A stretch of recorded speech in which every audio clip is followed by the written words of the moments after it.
You know, Corey, what you've exposed is something that I think we don't pay enough attention to in government. And it's not necessarily about health care, it's just about being played for a sucker. When I started to deal with junk fees relating to airline costs, ticket fees, baggage, and the like, I think even some of the folks working with me thought it's not that big a deal. But, you know, in America, it sounds corny, but fairness is something we kind of expect. And I don't know anybody who likes being viewed as having been played for a sucker, taken advantage of. People are ready to meet their responsibilities. But I think this is a big deal. It's a big deal, and I have to thank my staff, and I mean that sincerely, for focusing on the healthcare piece. I didn't know some of this. I thought I knew a hell of a lot about it. Look, Corey, your story, it turns out, is a very familiar one to too many Americans. You try to do the right thing, only get ripped off instead. And too many nights, too many Americans lie in bed, staring at the ceiling, worrying what will happen if their spouse gets seriously ill. What will happen if something else happens to them? Do they have enough insurance? Will they have to, how are they going to pay their medical bills? Will they have to sell their home? If you can know point of personal privilege, we used to say in the Senate, I was telling my staff that I was raised with a middle-class family. We weren't poor. We lived in a 3-bedroom house with 4 kids and a grandpop, a split-level home, and the boys, quote-unquote, now the princess, my sister, had her own bedroom, as she should have.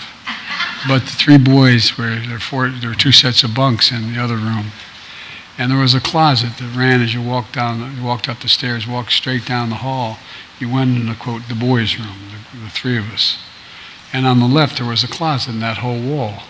My parents' bed, headboard, was against that, where that closet was.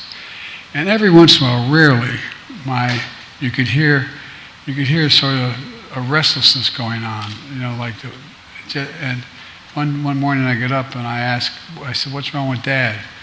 He said, he just got word that his company said they're no longer going to pay for health insurance. Don't know what they're going to do. Well, you know, for all of you out there and there's so many people who still are in that circumstance, and we'll talk about being deprived of your dignity, not being able to take care of your family if you don't have health insurance. Oh no, friends.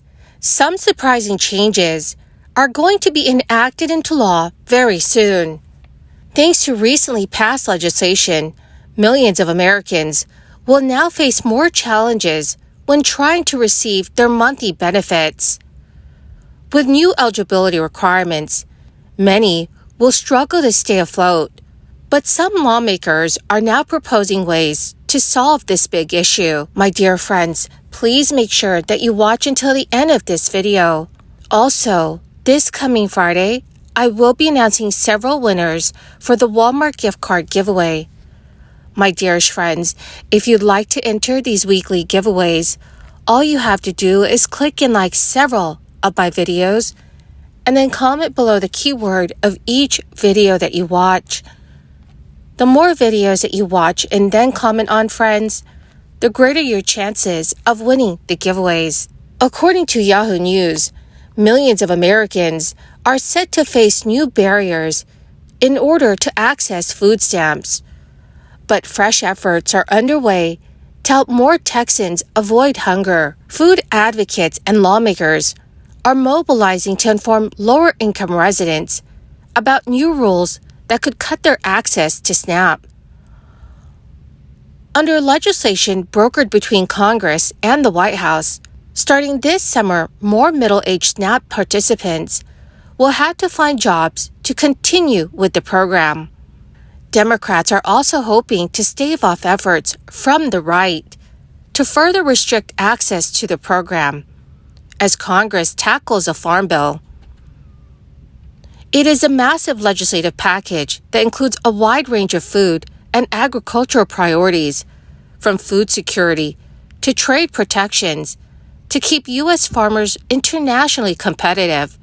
Under the new work requirements, SNAP participants age 51 and under, without any dependents or disabilities, will have to work at least 80 hours a month beginning in early September in order to continue using food stamps.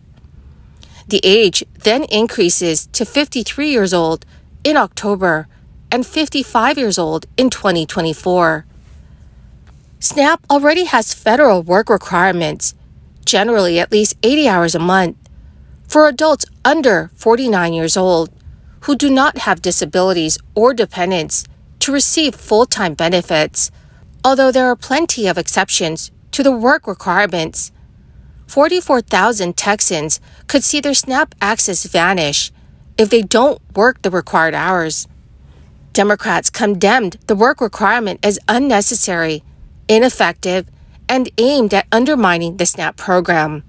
Democrats have said that Americans in that age range who have to work to take care of older relatives or disabled adult children would not be exempt from the work requirements, and many will be blindsided by the change.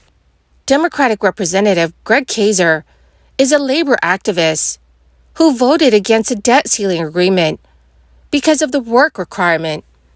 Though he did acknowledge the economic need to raise a debt ceiling, he stated taking some 50 to 55 years old off SNAP is just wrong. Despite the criticism from Democrats, there's a slim political chance of rehashing the work requirement. Republicans won't entertain rescinding one of their long-term policy priorities, and most Democrats have little interest in relitigating a deal brokered by their president. So, dear friends, what are your thoughts about the changes to the SNAP program? Please let me know what your thoughts are in the comments section below. Republicans argue that work requirements are necessary to ensure that SNAP benefits don't get wrongly used and that participants can wean off the program and get back on their feet. The Farm Bill usually passes with bipartisan support, and the House Agriculture Committee's Republican chair, Representative Glenn Thompson of Pennsylvania, said he wants to continue that tradition. Although Thompson supports work requirements, last month he defended food stamps during a committee hearing as necessary to helping the most vulnerable Americans bounce back from hard times. But the nation is more politically divided than the last time Congress passed a farm bill in 2018, and more than 200 members of the House have never voted on a farm bill. Programs normally covered by the Farm Bill are expected to cost $725 billion over the next 5 years at current baseline spending. The majority of that spending would go towards the package's nutrition title, unlike federal spending that is doled out on an annual basis. SNAP funding depends on how many eligible participants have signed up. Cutting SNAP funding would mean limiting new signups or reducing the benefits that each participant can receive. But expanding benefits would also be challenging, as House Republicans use their majority to demand more reductions in federal spending. The debt ceiling deal capped future federal discretionary spending for the next fiscal year at current levels. House Appropriations Chair Kay Granger has also said she would like to drop spending down to fiscal year 2022 levels. That is the end of my daily stimulus update video for this Sunday. My dear friends, thank you so very much for being here every day and for being part of this community. To say thank you and to show my appreciation, I will be announcing several winners for the Walmart gift card giveaway this coming Friday.